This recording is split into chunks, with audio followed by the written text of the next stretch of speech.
अथ आञ्जनेयस्तोत्रम्। महेश्वर उवाच शृणु देवी प्रवक्ष्यामि स्तोत्रं सर्वभयापहं सर्वकामप्रदं नृणां हनुमत्स्तोत्रमुत्तमम्।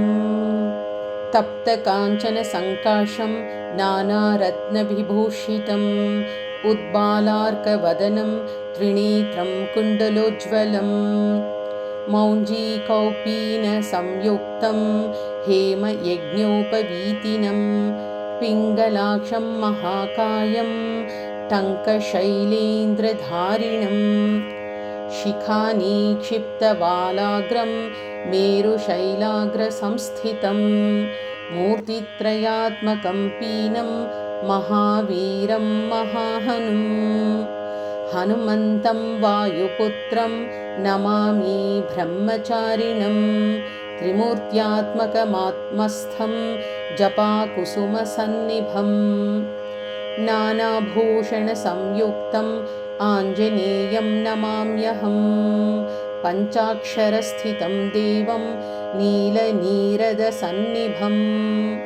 पूजितं सर्वदेवैश्च राक्षसान्तं नमाम्यहम् अचलद्युतिसङ्काशं सर्वालङ्कारभूषितं षडक्षरस्थितं देवं नमामि कपिनायकं तप्तस्वर्णमयं देवं हरिद्राभं सुरार्चितं सुन्दरं साब्जनयनं त्रिनेत्रं तं नमाम्यहम् अष्टाक्षराधिपं देवं हीरवर्णसमुज्ज्वलं नमामि जनतावन्द्यं लङ्काप्रसादभञ्जनम् अतसी पुष्पसङ्काशं दशवर्णात्मकं विभुं जटाधरं चतुर्बाहुं नमामि कपिनायकं द्वादशाक्षरमन्त्रस्य नायकं कुन्तधारिणम्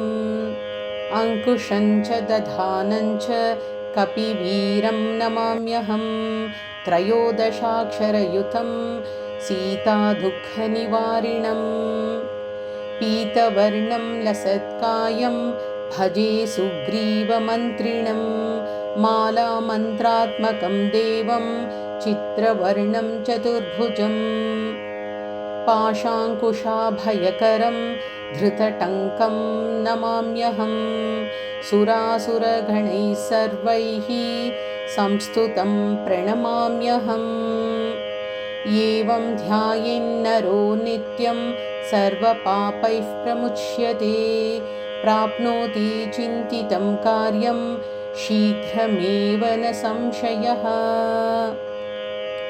इति श्री आञ्जनेयस्तोत्रं सम्पूर्णम्।